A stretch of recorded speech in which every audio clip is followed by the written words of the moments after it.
அமமுக பொதுச் செயலாளர் டிடிவி தினகரன் செய்தியாளர்களை சந்திக்கிறார். நேரலையில் பார்க்கலாம். அதன் முக்கிய தலைவர் மாண்புமிகு உள்துறை அமைச்சர் அமித்ஷா அவர்களை நேற்று அண்ணன் EPS போய் சந்தித்து வந்திருக்காரு. எனக்கு இன்றைக்கு வர சொல்லிய அழைப்பு என்பது 4 நாளுக்கு முன்பே வந்த அழைப்பு. அதனால நீங்களா தொகுதி பங்கீடுக்கு தான் நாங்க போறோம் அப்படின்னு நீங்களா முடிவெடுத்தா, நீங்களே கேள்வியிலே லீட் கொடுத்தா அதுக்கு நான் பதில் சொல்ல வேண்டிய அவசியம் இல்லை. உங்கள் கேள்வியில் தவறான கேள்வி என்பதுதான் எனது பதில். இன்றைக்கு நாங்கள் செல்வது முதலமைச்சர் சொல்வது போல தமிழ்நாட்டுக்கு நிதி பெற்றுத்தர அவர்கள் செல்லவில்லை என்று சொன்னார். தேர்தல் அறிவிப்புக்கு பிறகு தமிழ்நாட்டுக்கு நிதி ஒதுக்க முடியுமா? அதை கூட முதல்வருக்கு தெரியாதா? பயம். இன்னொன்னு, டெல்லி எவ்வளவு நிதி கொடுத்தாலும் அதையெல்லாம் நீங்கள் கபலீகரம் செய்வதால் தான் தமிழ்நாடு மக்கள் உங்களை மாற்றுவதற்காக துடித்துக் கொண்டிருக்கிறார்கள். தமிழ்நாட்டில் மாற்றம் வருவதற்காக அதிமுக தலைமையிலான கூட்டணி, அதில் பாஜக இடம்பெற்றிருக்கிறது. பாஜகவின் டெல்லி தலைவர்களை நான் சந்திக்க செல்கிறேன். காரணம், தேசிய ஜனநாயக கூட்டணி என்பது பாஜக தலைமையிலான கூட்டணி என்பதை உங்கள் வாயிலாக முதல்வருக்கு தெரிவித்துக் கொள்கின்றனர்.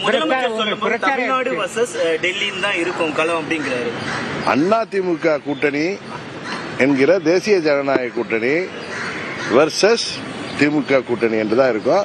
அவர் சும்மா டெல்லிங்கிறார். ஏன்னா இவங்க டெல்லியில ஏற்கனவே 2014-14 அப்ப பணம் கொளிக்கும் போர்ட்போலியோக்களை வாங்கி எவ்வளவு தமிழ்நாட்டுக்கு அவப்பெயர்களை உண்டாக்கியார்கள் என்று தெரியும். இவர்கள் கூட்டணி ஆட்சியில் இருந்த பொழுதுதான்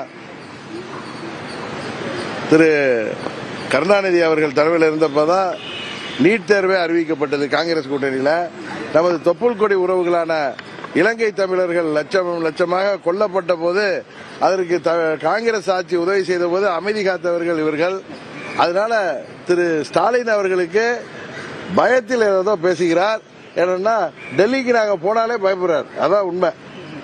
நேற்று திரு EPS அவர்கள் சென்றார்கள். இன்றைக்கு நாங்க சொல்றோம், எனக்கான அழைப்பு என்பது 4 நாளுக்கு முன்பே வெள்ளிக்கிழமை நான் அங்கு செல்கிறேன். அங்கு மாண்புமிகு உள்துறை அமைச்சர் அவர்களையும் மற்ற தலைவர்களையும் சந்திக்கிறோம். கூட்டணி பேச்சுவார்த்தை எல்லாம் அண்ணன் EPS அவர்கள் சொன்னது போல 4 நாட்களில் சுமூகமாக எந்த ஒரு பிரச்சனையின்றி முடிவடைந்துள்ளது.